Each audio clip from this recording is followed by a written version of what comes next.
Hello everyone, welcome back to another video. मेरा नाम है शुमाइला और मैं उम्मीद करती हूँ जो लोग देख रहे हैं वो सब खैरियत से होंगे।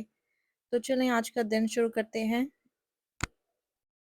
सबसे पहले मुझे क्लिनिक जाना है, वहाँ मेरी अपॉइंटमेंट है और आजकल यहाँ पे अपॉइंटमेंट इतनी देर बाद बनती है कि अगर मैं आज कॉल करूँ तो next available date at least 1 month के बाद मिलेगी या फिर विद इन अ मंथ भी अवेलेबल नहीं है और मुझे दोबारा कॉल करने का बोला जाएगा। तो बहुत ज़रूरी है कि मैं यहाँ टाइम पे पहुँचूँ और अगर मैं 15 मिनट बाद भी अपनी अपॉइंटमेंट टाइम के बाद पहुँची तो मेरी अपॉइंटमेंट नो शो मतलब कैंसिल कर दी जाएगी। यहाँ का हेल्थ सिस्टम बहुत सिस्टमेटिक है और हमें स्टेप बाय स्टेप एक प्रोसेस से गुजर के किसी स्पेसिफिक स्पेशलिटी के डॉक्टर को देखना पड़ता है। फॉर एग्जांपल, यहाँ पे सबको प्राइमरी केयर फिजिशियन या पीसीपी असाइन होता है, जो कि आपका पहला कांटेक्ट है। अगर आपको कोई इलनेस है, कोई इशू है, आप सबसे पहले अपने प्राइमरी केयर के पास जाते हैं, who are responsible for preventive care, treatment of common illness, early detection of illness और कंडीशन। इस प्रोसेस को मैं आपको ब्रेक डाउन करके बताती हूँ। लेट्स सपोज मैं अपने प्राइमरी केयर के पास रूटीन चेकअप के लिए गई हूँ and after some reports and testing ये साबित होता है कि मुझे हार्ट का कोई मसला है, तो मेरा प्राइमरी केयर मुझे रेफर करेगा कार्डियोलॉजिस्ट के पास। अब ये आप पे डिपेंड करता है कि आप उसी कार्डियोलॉजिस्ट को देखना चाहते हैं जो डॉक्टर आपको रेफर कर रहा है, या आप अपने किसी प्रेफर्ड डॉक्टर या हॉस्पिटल या क्लिनिक में जाना चाहते हैं। फिर कार्डियोलॉजिस्ट अपने कुछ रिपोर्ट्स, डायग्नोस्टिक और ये सब कुछ रन करने के बाद कम्युनिकेट करेगा बैक टू योर पीसीपी। तो ऐसे ही आपका प्राइमरी केयर और आपकी जो स्पेशलिटी डॉक्टर्स हैं वो सब एक दूसरे के साथ कम्युनिकेट करते हैं। तो इस तरह से इलेक्ट्रॉनिकली एक मेडिकल प्रोफाइल आपकी क्रिएट हो जाती है और उसकी एक्सेस आपके प्राइमरी केयर, आपकी डिफरेंट स्पेशलिटी डॉक्टर्स के पास अवेलेबल होती है। तो इस तरह से आप जिस भी डॉक्टर के पास जा रहे हैं उनको ऑलरेडी आपकी कंडीशंस के बारे में मालूम होता है, उनको पता होता है आप कौन सी प्रिस्क्रिप्शन ले रहे हैं, आपको क्या इश्यूज हैं। यहाँ पे मैं वेट कर रही हूँ डॉक्टर का और ये है एग्जामिन रूम। यहाँ पे सबसे अच्छी बात ये होती है कि डॉक्टर ऑलरेडी पेशेंट की प्रोफाइल और नोट्स स्टडी करके आपको इस रूम में मिलने आता है। फॉर एग्जांपल, अगर मेरा प्रीवियस विजिट किसी और डॉक्टर के पास था और उसने जो मेडिकेशन प्रिस्क्राइब की थी या जो मेरे मेडिकल नोट्स ऐड किए थे, डॉक्टर उसको स्टडी करके फिर पेशेंट को अटेंड करता है, तो पेशेंट को ए टू ज़ी दोबारा से बताने की ज़रूरत नहीं रहती कि क्या इश्यूज़ हैं और क्या चल रहा है। डॉक्टर ऑलरेडी आपकी सिचुएशन और कंडीशन के बारे में अवेयर होता है। फिर जो दूसरी चीज़ है यहाँ पे कि आपको अगर डॉक्टर ने एक मेडिसिन लिख के दी है वो आपको कैसे मिलेगी। यहाँ पे फार्मेसी सिस्टम हमारे मुल्कों से टोटली अपोजिट है। हमारे मुल्कों में आप किसी भी फार्मेसी पे जाएं, वर्बली या रिटन में उन्हें बताएं कि मुझे ये दवाई चाहिए है, वो आपको इजीली दे देंगे, नो क्वेश्चन आस्क्ड, जितनी मर्जी क्वांटिटी में आप ले लें। लेकिन यहाँ पे ऐसा नहीं होता। डॉक्टर ने अगर आपको एक मेडिसिन प्रिस्क्राइब की है तो सबसे पहले वो पूछते हैं कि मैं प्रिस्क्रिप्शन किस फार्मेसी पे भेजूं। तो आप अपनी प्रेफर्ड फार्मेसी बताते हैं। यहाँ पे मोस्टली जो नेबरहुड में फार्मेसीज हैं वो सीवीएस, वॉलग्रीन्स, राइट एड और कुछ और प्राइवेट फार्मेसीज हैं। तो आप वो एड्रेस दें तो डॉक्टर इलेक्ट्रॉनिकली वो प्रिस्क्रिप्शन उस फार्मेसी में भेज देते हैं। और यहाँ पे कुछ भी फ्री नहीं है। आपके डॉक्टर विजिट, हॉस्पिटल विजिट या आपकी प्रिस्क्रिप्शन दवाइयाँ सबके लिए आपको पे करना पड़ता है। अब पे करने के भी डिफरेंट तरीके हैं। अगर तो आपके पास इंश्योरेंस नहीं है तो आपको आउट ऑफ पॉकेट पे करना पड़ेगा। तो जैसे ही फार्मेसी को आपके डॉक्टर की तरफ से प्रिस्क्रिप्शन मिलती है वो उस पे काम करना शुरू कर देते हैं। तो डॉक्टर ऑफिस की तरह फार्मेसीज में भी आपकी एक इलेक्ट्रॉनिक मेडिकल प्रोफाइल बनी होती है, जिसमें आपकी बेसिक इंफॉर्मेशन, एड्रेस, उसके साथ साथ आपकी इंश्योरेंस इंफॉर्मेशन सेव होती है। तो जैसे ही फार्मेसी में आपके नाम की प्रिस्क्रिप्शन आती है तो फार्मेसी स्टाफ आपकी इंश्योरेंस को वो प्रिस्क्रिप्शन की कॉस्ट बिल करता है। फॉर एग्जांपल, एक मेडिकेशन की प्राइस $800 है और आपकी इंश्योरेंस वो सारी कॉस्ट कवर कर रही है या आपकी को-पेमेंट है, तो फार्मेसी स्टाफ अब उस प्रिस्क्रिप्शन या उस मेडिसिन को काउंट करके आपके लिए रेडी करेगा।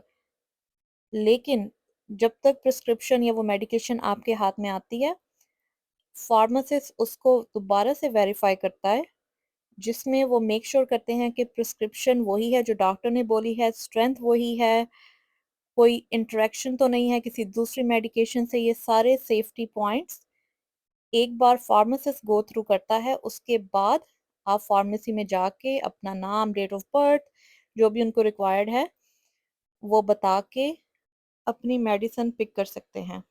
एक और बात मैं आपको बताती चलूँ, अगर डॉक्टर ने आपको 30 टैबलेट्स या 15 टैबलेट्स जो भी अमाउंट लिख के दी है, उस अमाउंट से ज़्यादा आपको प्रिस्क्रिप्शन नहीं मिल सकती। ना तो आप कैश देकर ज़्यादा मेडिसिन ले सकते हैं, ना ही आपकी इंश्योरेंस उस लिखी हुई क्वांटिटी से ज़्यादा कवर करेगी। और यहाँ पे जो प्रिस्क्रिप्शन डॉक्टर देते हैं, उस पे रिफ़िल भी मेंशन होते हैं।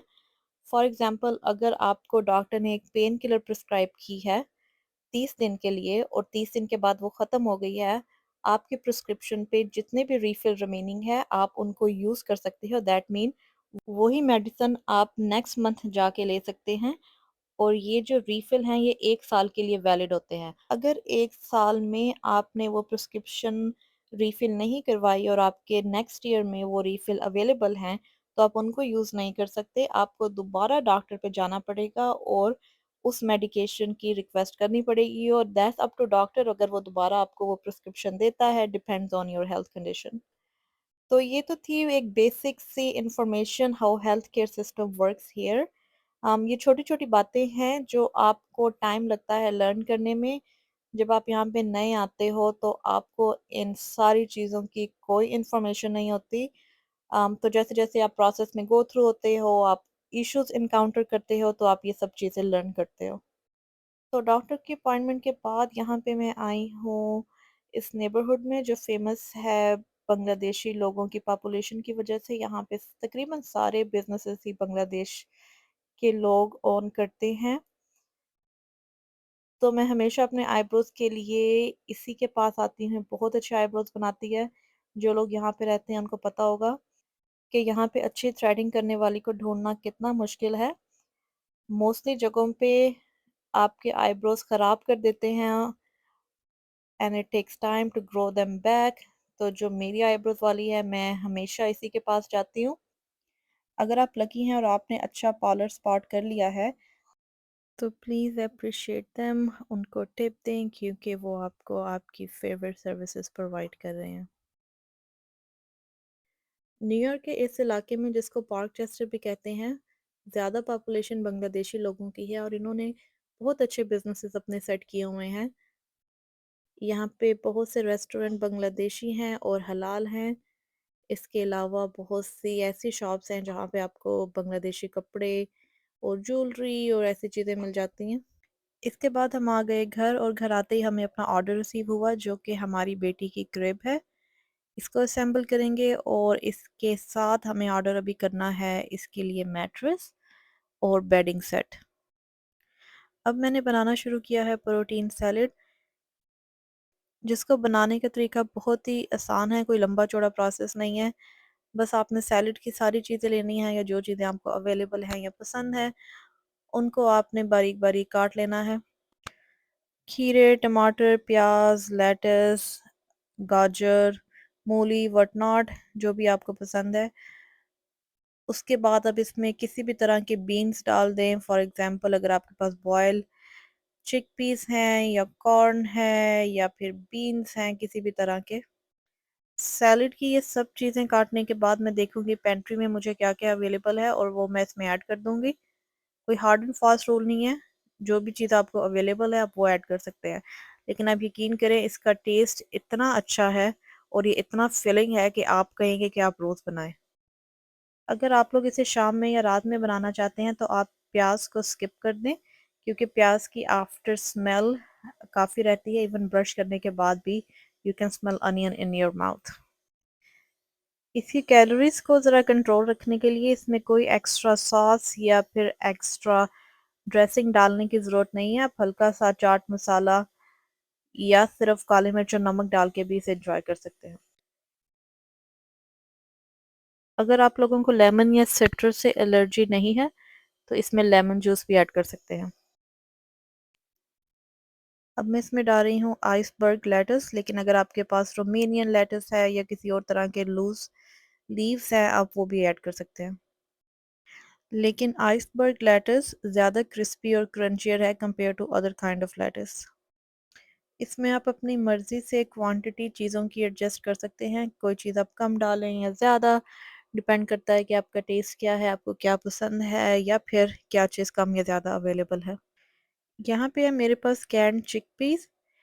ये बड़े कन्वीनियंट रहते हैं यूज़ करने में, या तो सालन बनाने में या फिर चावलों में डालने के लिए, तो हमेशा ये हमारी पेंट्री में अवेलेबल होते हैं। इसको खोल के एक बार मैं पानी से अच्छी तरह रिंस कर लूँगी and then it's good to use.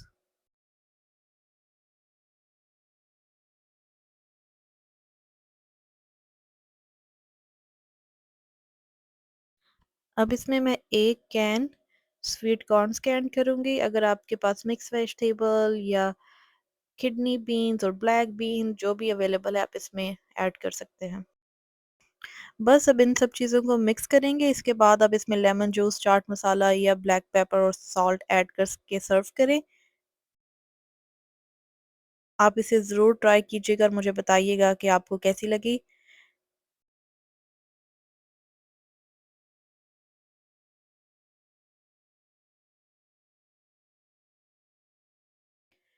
अगर आपको मेरी वीडियो पसंद आई है, do not forget to like, subscribe and share my video.